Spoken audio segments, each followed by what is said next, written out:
તો રાજકોટમાં ઝી 24 કલાકનું રિયાલિટી ચેક વરસાદને લીધે ગોપાલ ચોકમાં રોડ પરથી ઉખડ્યા છે પોપડા। જૂના રોડ પર માત્ર ડામરનું લેયર બનાવ્યું હોવાના પુરાવા છે।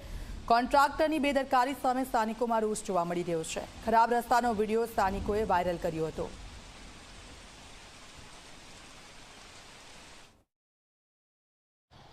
રાજકોટમાં જાણે કે 2 ઇંચ વરસાદે તંત્રની પોલ છે તે ખોલી દીધી હોય તે પ્રકારના દ્રશ્યો સોશિયલ મીડિયાની અંદર સ્થાનિક લોકો દ્વારા વાયરલ છે તે કરવામાં આવ્યા હતા। હાલ અમે અત્યારે એ જ જગ્યાએ છીએ કે જ્યાં રૈયા ટેલિફોન એક્સચેન્જથી લઈ અને ગોપાલ ચોક નજીક જ્યારે 2 ઇંચ વરસાદ વરસ્યો હતો ને તેને કારણે રોડના પોપડા ઉખડી ગયા હતા અને પાણીના પ્રવાહની સાથે તણાતા અહીં જોવા મળ્યા હતા। જે રીતના રાજકોટ મહાનગરપાલિકા દ્વારા જે રોડ રસ્તાના કામ કરવામાં આવે છે તેની અંદર બેફામ ભ્રષ્ટાચાર છે તે આચરવામાં આવતા હોવાના ગઈકાલે પણ સ્થાનિકો દ્વારા આરોપ છે તે લગાવવામાં આવ્યા હતા અને આજે ફરી એક વખત આ વિડીયો સોશિયલ મીડિયાની અંદર વાયરલ થયો અને તેને આધારે ઝી 24 કલાકની ટીમ અત્યારે રિયાલિટી ચેક કરવા માટે પહોંચી છે। અત્યારે જે જગ્યાએ રોડ ઉખડી ગયો હતો તે જગ્યાએ મસ્ત મોટો ખાડો છે તે પડી ગયો છે। આપણી સાથે કોંગ્રેસના પ્રવક્તા રોહિત રાજપૂત છે, તેમની સાથે વાત કરીશું। રોહિત, શું અહીંયા કઈ રીતના વરસાદ વરસ્યો હતો અને આ વિડીયો સોશિયલ મીડિયાની અંદર સ્થાનિકોએ વાયરલ કર્યો, શું કહેશો?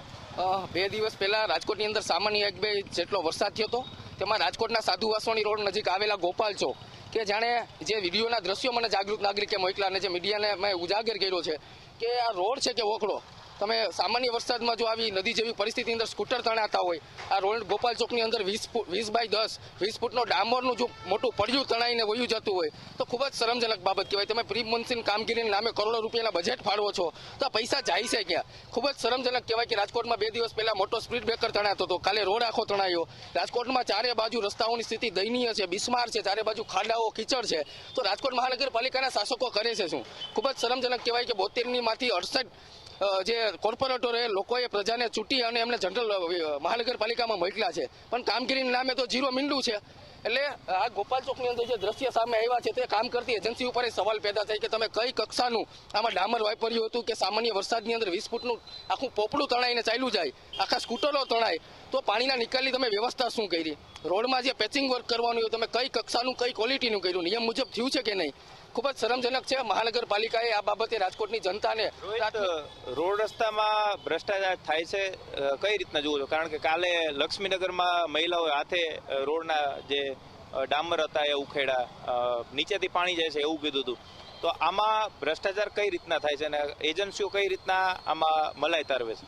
રાજકોટના મહાનગરપાલિકાનું લગભગ 2200 કરોડ જેટલું બજેટ છે, જેમાં 40% માત્ર રોડ રસ્તાઓ પાછળ ખર્ચવામાં આવે છે। ત્યારે તમે જોઈ શકો કે રાજકોટમાં ચોમાસાની પહેલા જે પ્રી મોન્સૂન કામગીરી કરવાની એને બદલે ચારે બાજુ રાજકોટ આખું ખોદેલું હતું।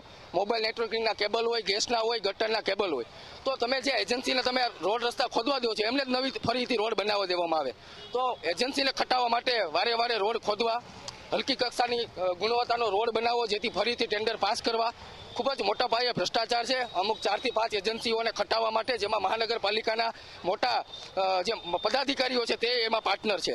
એટલે અમારી પાસે તો સંપૂર્ણ વિશ્વસનીય માહિતી છે કે જેટલી એજન્સીઓ કામ કરે છે તેમાં સ્થાનિક કોર્પોરેટરો અને શાસકોનો ભાગીદારી છે। અને ગઈકાલે જે દ્રશ્યો સામે આવ્યા કે ચાલુ વરસાદની અંદર મહાનગરપાલિકા કામ કરતી હતી, આ માત્ર ગુજરાત નહીં પણ રાજકોટમાં જ જોવા મળે છે। અને 8 થી 9 જગ્યાએ જે રોડની જે ડામર લગાડેલું હોય હાથેથી તમે એને ઉખેડી શકો। એટલે તમે ઓલ ઓવર રીતના જોવ તો ચારે બાજુ રાજકોટ ખોદાયેલું છે અને એના પાપને ભાગીદાર કોઈ હોય તો રાજકોટ મહાનગરપાલિકાની ભાજપ શાસિત મહાનગરપાલિકાના શાસકો જ છે। આપ બતાવવાનો પ્રયાસ કરો કે અહીંયા જે રોડની માથે કઈ રીતના ડામર પાથરીને રોડ બનાવવામાં આવે છે?